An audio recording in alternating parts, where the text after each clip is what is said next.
അസ്സലാമു അലൈക്കും. ഇന്ന് നമുക്ക് നല്ല അടിപൊളി സോഫ്റ്റ് അപ്പം ഉണ്ടാക്കിയെടുത്താലോ. അപ്പോൾ ബാക്കി വന്ന ദോശമാവ് വെച്ചിട്ടാണ് കേട്ടോ നമ്മളിത് ഉണ്ടാക്കിയെടുത്തിട്ടുള്ളത്. അപ്പോൾ നമുക്കിതിന് കറിയൊന്നും വേണ്ട, സിമ്പിളായിട്ട് ഉണ്ടാക്കുകയും ചെയ്യാം. നല്ല ടേസ്റ്റാണ് കേട്ടോ കഴിക്കാൻ. അപ്പോൾ ഇതുപോലെ ഒന്ന് ട്രൈ ചെയ്ത് നോക്കിയിട്ടുണ്ടെങ്കിൽ നിങ്ങൾക്ക് ഇഷ്ടമാവും. നമുക്ക് കുറച്ച് ദോശമാവൊക്കെ ആകുമ്പോൾ ദോശ ഇഡ്ഡലിയൊക്കെ ചുടാൻ നമുക്ക് തികയത്തില്ല. അപ്പോൾ നമ്മൾ ഇതുപോലെ ഉണ്ടാക്കിയിട്ടുണ്ടെങ്കിൽ പിറ്റേ ദിവസം എന്തായാലും കുട്ടികൾക്കും വലിയവർക്കൊക്കെ ഇഷ്ടമാവും. നമുക്ക് പെട്ടെന്ന് തയ്യാറാക്കി കൊടുക്കുകയും ചെയ്യാം.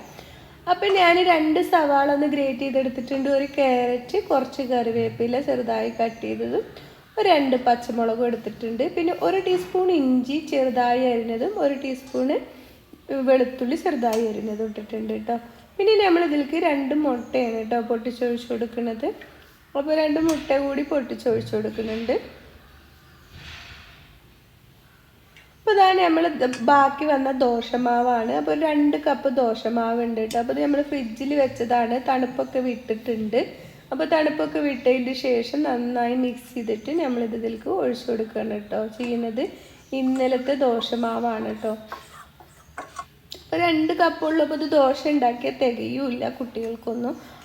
കുട്ടികൾക്കും എല്ലാവർക്കും കൂടി കഴിക്കാനുണ്ടാവില്ല. അപ്പോൾ ഇതുപോലെ നമ്മൾ ഉണ്ടാക്കിയിട്ടുണ്ടെങ്കിൽ നല്ല ടേസ്റ്റാണ്. നമുക്ക് കറി ഒന്നും ഉണ്ടാക്കേണ്ട ആവശ്യമില്ല. അപ്പോൾ ഇതാ നമ്മൾ നന്നായി മിക്സ് ചെയ്ത് കൊടുക്കുക കേട്ടോ. ഈ മുട്ടയ്ക്ക് ഒന്ന് നന്നായി മിക്സ് ആവുകയോളം ഒന്ന് മിക്സ് ചെയ്ത് കൊടുക്കുക. അപ്പോൾ എൻ്റെ വീഡിയോ നിങ്ങൾക്ക് ഇഷ്ടമാവുന്നുണ്ടെങ്കിൽ ഒന്ന് എന്നെ സബ്സ്ക്രൈബ് ചെയ്ത് സപ്പോർട്ട് ചെയ്യണേ. നിങ്ങളെ റിലേറ്റീവ്സിനും ഫ്രണ്ട്സിനൊക്കെ ഒന്ന് ഷെയർ ചെയ്ത് കൊടുക്കുക. ഇനി നമ്മൾ ആവശ്യത്തിന് ഉപ്പിട്ട് കൊടുക്കുക. നമ്മൾ ഉപ്പിടാണ്ട് എടുത്ത് വെച്ച മാവാണ്. നമ്മൾ ഫ്രിഡ്ജിൽ മാവ് വെക്കുമ്പോൾ ഉപ്പിടാണ്ട് വെക്കുകയാണ് കേട്ടോ നല്ലത്. അപ്പോൾ നമുക്ക് അധികം താന്നു പോവില്ല. അപ്പോൾ ഇതാ നമ്മൾ നന്നായി മിക്സ് ആക്കി കൊടുത്തിട്ടുണ്ട്. ഇനി നമുക്കിത് എരിവിനനുസരിച്ചിട്ടുള്ള മുളക് പൊടി ചേർത്ത് കൊടുക്കാം. നിങ്ങളെ കയ്യിൽ ഗരം മസാല ഉണ്ടെങ്കിൽ അതുകൂടി ചേർത്ത് കൊടുക്കുക കേട്ടോ. എൻ്റെ കയ്യിൽ ഇപ്പോൾ അത് കഴിഞ്ഞിട്ടുണ്ട്, അപ്പോൾ ഞാൻ അത് ചേർത്ത് കൊടുക്കുന്നില്ല. ഇങ്ങനെ ഉണ്ടാക്കിയാലും ടേസ്റ്റാണ്.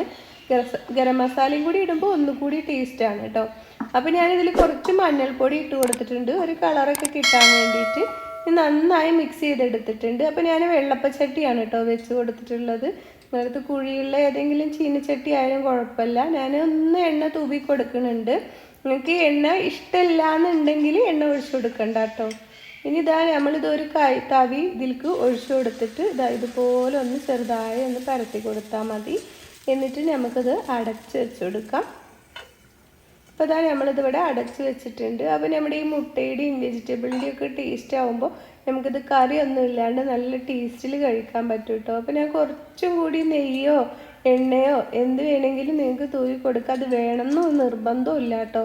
ഇതാകുമ്പോൾ ഒന്നും കൂടി ഒരു ടേസ്റ്റ് ഉണ്ടാകും. അപ്പോൾ അതാ ഞാനിതൊന്ന് മറിച്ചിട്ട് കൊടുക്കുന്നുണ്ട്. ഒരു പുറം വെന്ത് വന്നിട്ടുണ്ട്. അപ്പോൾ വേഗത്തിൽ കുക്കായി കിട്ടും. നമ്മൾ സാധാ അപ്പം ഒക്കെ ഉണ്ടാക്കിയെടുക്കും പോലെ ഇതൊക്കെ ഉണ്ടോ. അപ്പോൾ റെഡി ആയിട്ടുണ്ട്. ഇനി നമുക്കിതൊരു പ്ലേറ്റിലേക്ക് മാറ്റാം. ഇതുപോലെ നമുക്ക് ബാക്കിയുള്ളതും ഉണ്ടാക്കിയെടുക്കാം കേട്ടോ. അപ്പോൾ ഇതുപോലത്തെ എളുപ്പത്തിൽ ഉണ്ടാക്കാൻ പറ്റും നല്ല നല്ല അടിപൊളി ബ്രേക്ക്ഫാസ്റ്റുകൾ ഞാൻ നമ്മുടെ ചാനലിൽ അപ്ലോഡ് ചെയ്തിട്ടുണ്ട് കേട്ടോ. അപ്പോൾ നിങ്ങൾക്ക് അത് ഇഷ്ടമാവുകയാണെന്ന് വെച്ചാൽ ഒന്ന് കണ്ട് എന്നെ സപ്പോർട്ട് ചെയ്യണേ. അപ്പോൾ നിങ്ങൾക്ക് പെട്ടെന്ന് തയ്യാറാക്കാൻ പറ്റിയ ബ്രേക്ക്ഫാസ്റ്റുകളാണ് കേട്ടോ നമ്മൾ ഉണ്ടാക്കിയെടുത്തിട്ടുള്ളത്. അപ്പോൾ ഇതാ നമ്മളിത് അടച്ച് വെച്ച് കൊടുത്തിട്ടുണ്ട്. ഫ്ലെയിം മീഡിയത്തിൽ ഇടാം കേട്ടോ. നല്ല ഫുൾ ഫ്ലെയിമിൽ ഇടണ്ട, വേഗത്തിൽ 2 പുറം കരിഞ്ഞു പോകണ്ട. അപ്പോൾ ഇതാ നല്ല അടിപൊളി അപ്പമാണ്. ഇത് ചൂടോടെ കഴിക്കാനും ചൂടാറി കഴിക്കാനും നല്ല ടേസ്റ്റാണ് കേട്ടോ. നല്ലൊരു അപ്പം തന്നെയാണ്. നമുക്ക് പെട്ടെന്ന് തയ്യാറാക്കി എടുക്കാം. മാവ് കുറവാണ് വെച്ചാൽ ഇതുപോലെ ഉണ്ടാക്കി എടുത്തിട്ടുണ്ടെങ്കിൽ നമുക്കൊരു 15 അപ്പം വരെ ഇതുകൊണ്ട് ഉണ്ടാക്കിയെടുക്കാം കേട്ടോ. അപ്പോൾ ഇതാ നമ്മൾ എണ്ണ ഒഴിച്ചു കൊടുക്കുന്നുണ്ട്. ഇനി നമുക്കിത് മറിച്ചിട്ട് കൊടുക്കാം. അപ്പോൾ എണ്ണ ഇഷ്ടമില്ലാത്തവർക്ക് എണ്ണയില്ലാണ്ട് ഉണ്ടാക്കിയെടുക്കാം കേട്ടോ. അപ്പോൾ ഇനി അടുത്തൊരു നല്ല വീഡിയോയുമായി നമുക്ക് വീണ്ടും കാണാം. അസ്സലാമു അലൈക്കും.